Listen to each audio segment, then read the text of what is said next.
Hey y'all. So, what am I doing today? I'm planting corn. Now, this is my disclaimer. I've never planted corn. Ever. This is my first time. I have done a lot of research. I have wanted to plant corn, didn't have the space to plant corn. So, this is my first time planting corn. In my research, this is what I've come up with.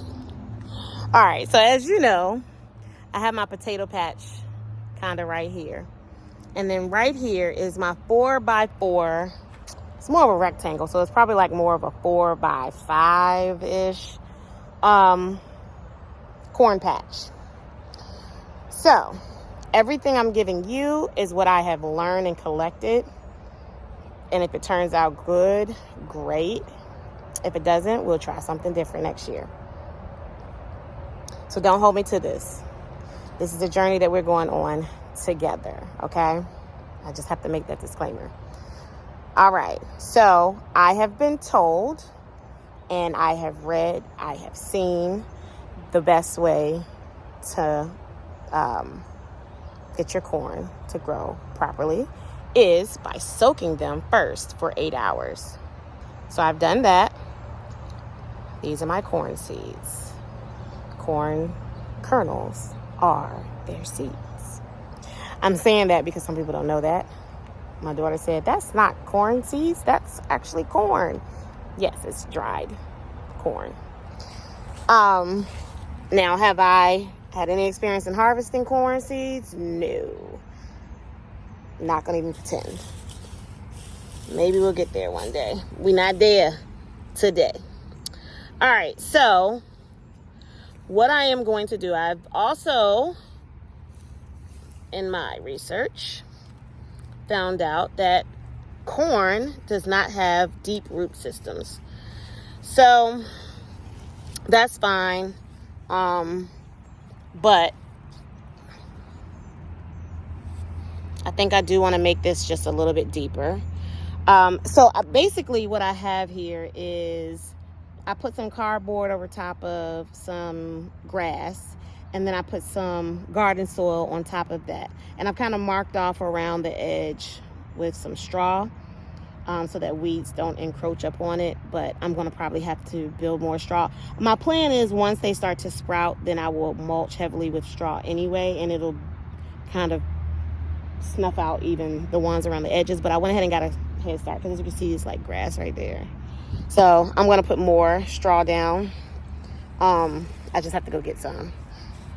But I think I'm going to... Do I have another bag? I may not even have another bag. I'm going to see if I got another bag of soil. I'm going to put on top just to make it just a little bit deeper. It's about 2 to 3 inches right now. The cardboard is going to break down up under here. I'm going to keep it nice and moist. It's going to break down up under here, and then the roots can also go into the ground. But as of right now, I want to make it a little bit deeper. So let me go get some soil. And again, this might be a little long just because of the fact that I didn't bring my... There we go. Just because of the fact that I can't edit. So, 1 second.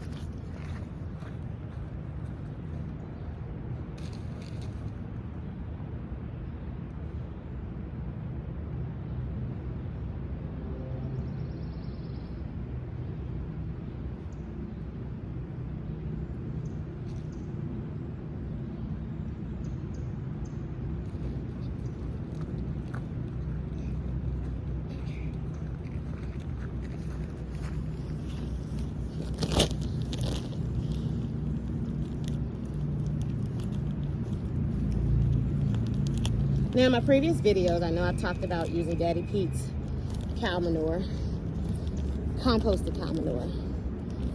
And although I would prefer to do that because it is got some nutrients in it that this garden soil does not, I am on a budget. This garden soil, same size bag as the cow manure. Cow manure is $9. This was $6. So it's 5 and some change. I think it was more like 5.48. And again, as I stated before, you want to not get discouraged by not being able to afford certain things. So in filling up my beds, I realized I could not afford to pay $8.99 for, you know, 100 bags of soil.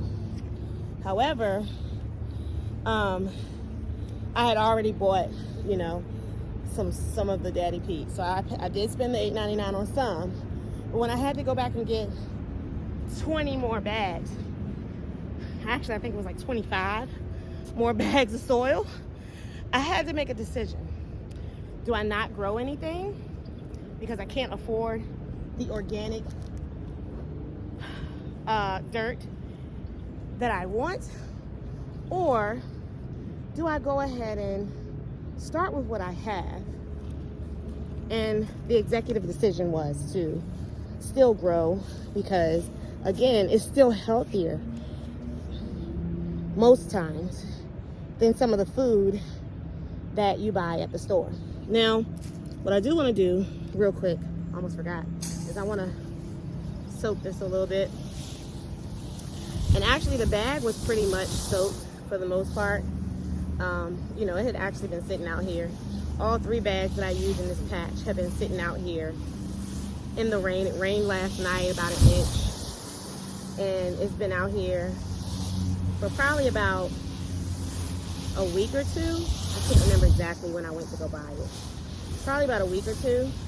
And so it's been rained on, and then in the sun, and then rained on again. So it was already pretty moist.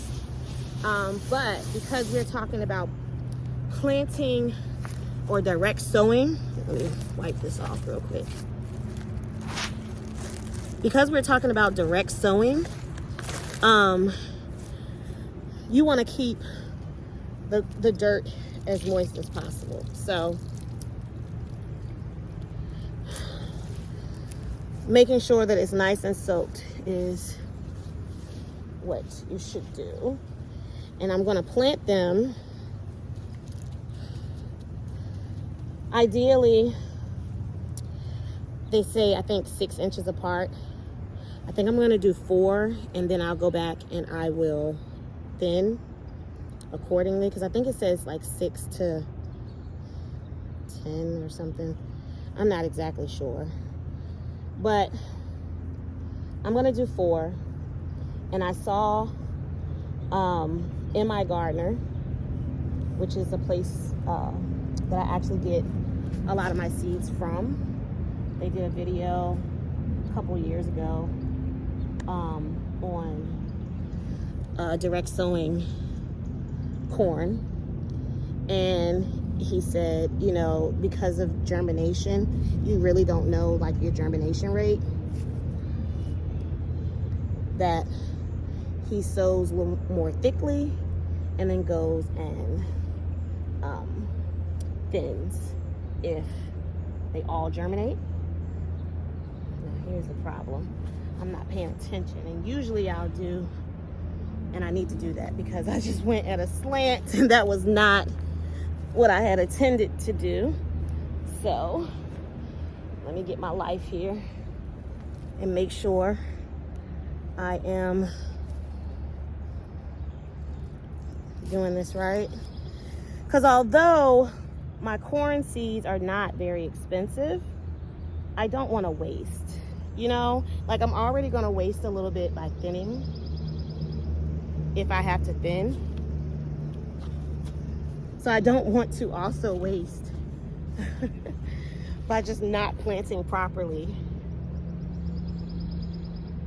or having too much spacing.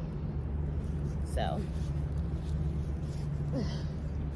we're gonna go ahead and do it like this so I can at least have some straight lines here. Oops. Oh Lord.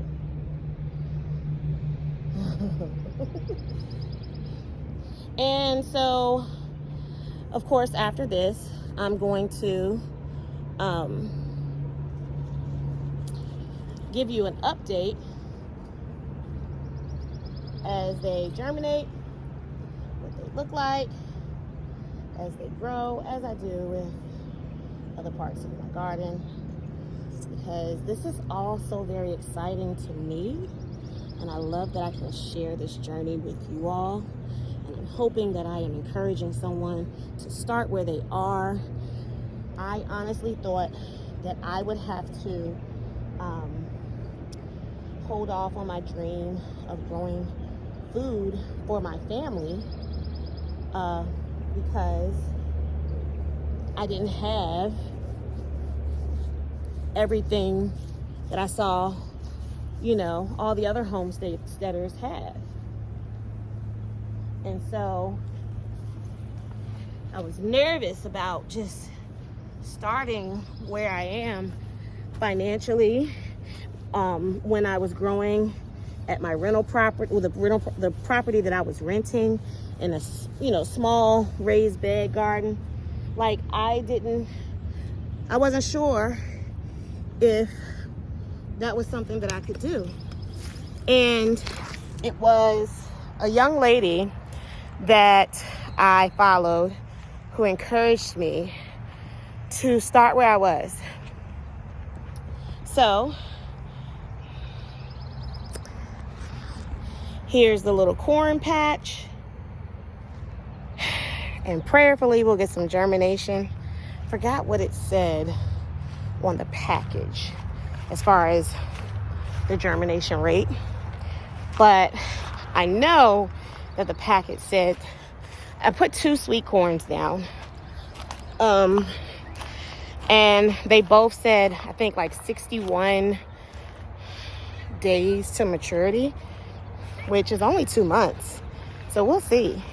We will see. Again, this is a learning experience for me too. And I've just adapted the mindset that you know, do as much research as possible, then try it. I'm a hands-on learner anyway. So trying it after researching it is the only way that I feel I'm going to grow as a gardener, as a homesteader, as a farmer one day. So we'll check on that a little bit later. I also got, earlier today, I got my cucumbers and my green beans. I had already did some bush beans, but I did the trellis and I uploaded that video already. And then I planted some pole beans and cucumbers.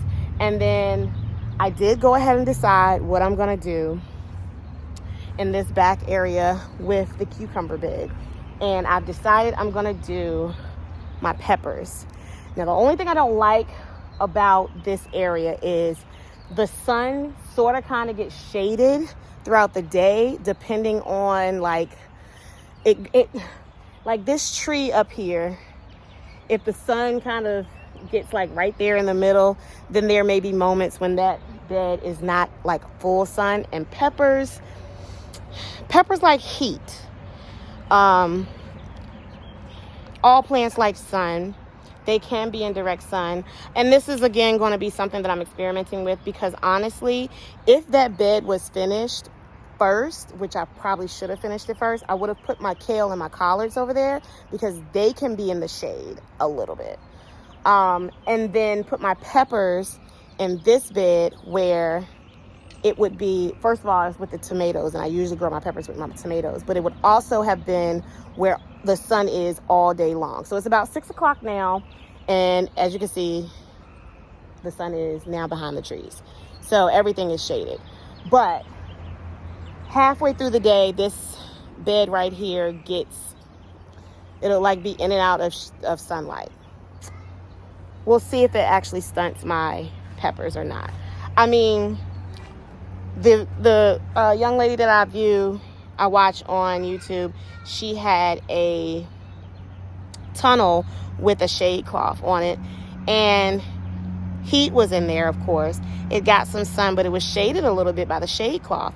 And she said her peppers actually did better. Can you believe it? Better in there. So I'm hoping We'll see.